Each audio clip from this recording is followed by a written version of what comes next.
Hi, I'm Lou with another episode of My Car Story, and a real treat today because we're at Rhodium 45. I'm with Larry Reed. If you've got a car that you need stored and you're in Mesa area, come to Rhodium 45. I'll put that information in the description.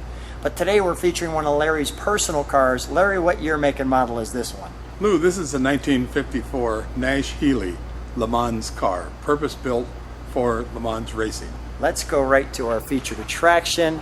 And Larry, first of all, you haven't had this one too long, as I understand. How long have you had this one? I've had this car about 2.5 years. This is such a rare car. There's only 340 that were ever built. When I say purpose-built, it was built as a race car.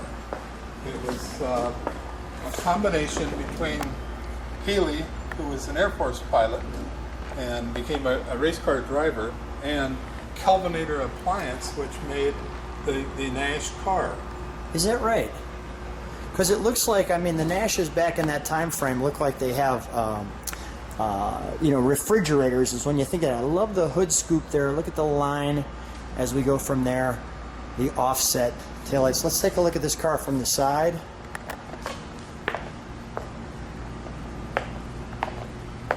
Let me get a little bit lower. Right there.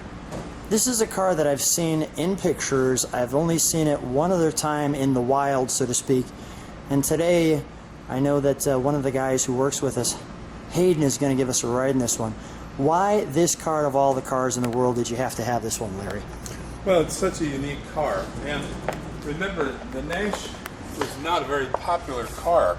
It was homely, to say the least. So the CEO of Kelvinator was trying to figure out how to sex up this car, if you will. And he went to Pininfarina, that was the body maker of this. And the first thing they did is they extended the wheelbase 6 inches. Okay. As you can see this has a lot of the Mercedes influence and the Ferrari. If you notice that the pinholes here for the lifts, that comes right out of Ferrari. Pininfarina did the Ferrari, all of the Ferrari early bodies, as they did much of the Mercedes. So a lot of people look at the back end and say, I see the Mercedes influence. So it's a very unique car. It's the first time you see it, you say, wow, I've never seen a car like that. What is it? And hard to believe that it's a Nash. Beautiful car. Clearly, in my opinion, Nash's most beautiful car, and there's not even a third place. This went past, this was like the A priority, best looking car. Even the beauty in the gas receptacle of where this car comes from. And let's take a look, let's step back. I just want to show that back end. I can see where it does look Mercedes. My first thought too is it almost looks Aston Martin a little bit. Yes, absolutely. Let's open up. Of which the Pininfarina did Aston Martin. Not much room there, for sure, but really well done. Oh, that's wonderful. Even the hole there, so it fits there perfectly. Oh, I like that. Yeah, Lou, this was a very, very expensive car. It was made, remember, Kelvinator was based out of Wisconsin. Mm-hmm. So the rolling chassis was Wisconsin. Then it was sent to Birmingham, England, where Healey did all of the engine work, did the suspension work. Then it was sent to Turin, Italy, where Pininfarina made the body for it, and then shipped back to Wisconsin and distributed from Wisconsin. This cost as much as 3 Corvettes in 1953, so, and most of that was in transportation costs. But he did make a beautiful car, and much different than any of the Nashes that you'll see. Unbelievable, yes. So what made you such a car guy, Larry? May I get into it? Yeah. Thank you. What made you such a car guy? I think my money and looks. No, you know what? That is a great answer. I grew up in the 50s, and when cars were such a big part of our culture, I can remember very well going to the new car dealerships, and they would open up and expose their new models, and it was a thrill. So you're either a car person or you're not, and everybody here with Rhodium are car people. That's for sure. I look, the instrumentation, there's not, you know, it's a pretty clear instrumentation. We've got the right amount of pedals. I also noticed that you have this little hitch here, which is actually part of the starter down here. So I saw that. What is this? Blinkers, left and right. Got it. Okay, that makes. You see the simplicity with the instrumentation, and you see the racing connection. Yes. There's not a lot of. There's not a whole lot of detail. This is really for racing.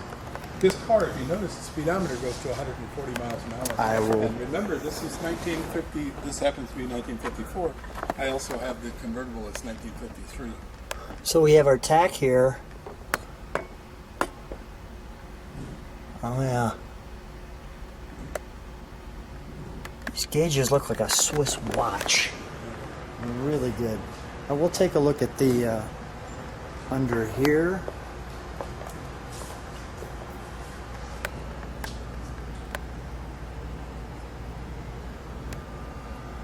Oh, this is just wonderful.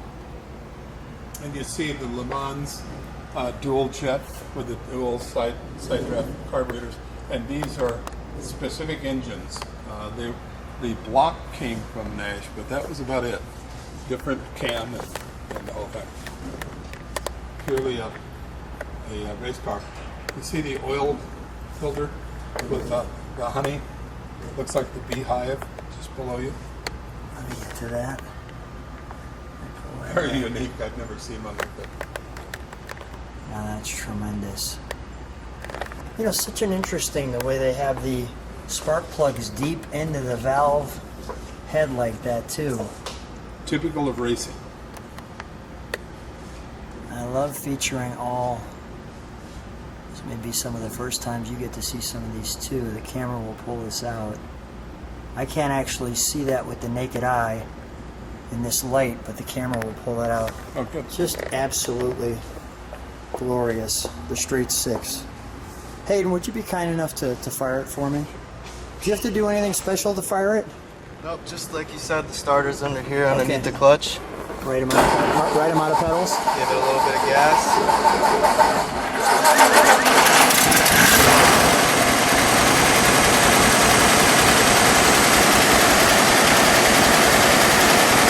Let me listen to it. Idle. Can we step on the brakes for a second? Hayden, can you step on the brakes for a second? Yeah, they're on. Okay.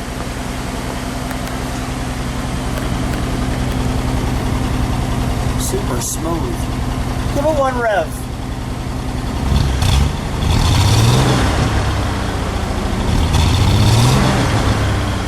Has kind of an English sports car sound to it, Larry. It really does. Larry, is it all right if I take Hayden and he takes me for a ride? Oh, absolutely. Enjoy. Thanks so much. Yeah. So I'm here with Hayden, and we are driving in the 54 Nash Healey. 54 Nash Le Healey. Mans Le Mans Coupe. Le Mans Coupe, Yeah. and you're 25. 25. How's it feel?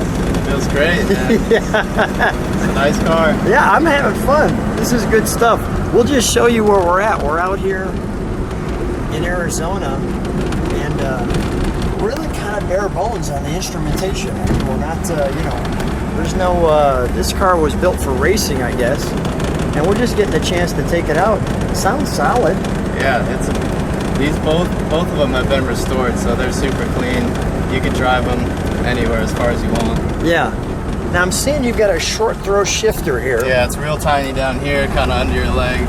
Takes some getting used to, but yeah, you get used to it. You get used to it.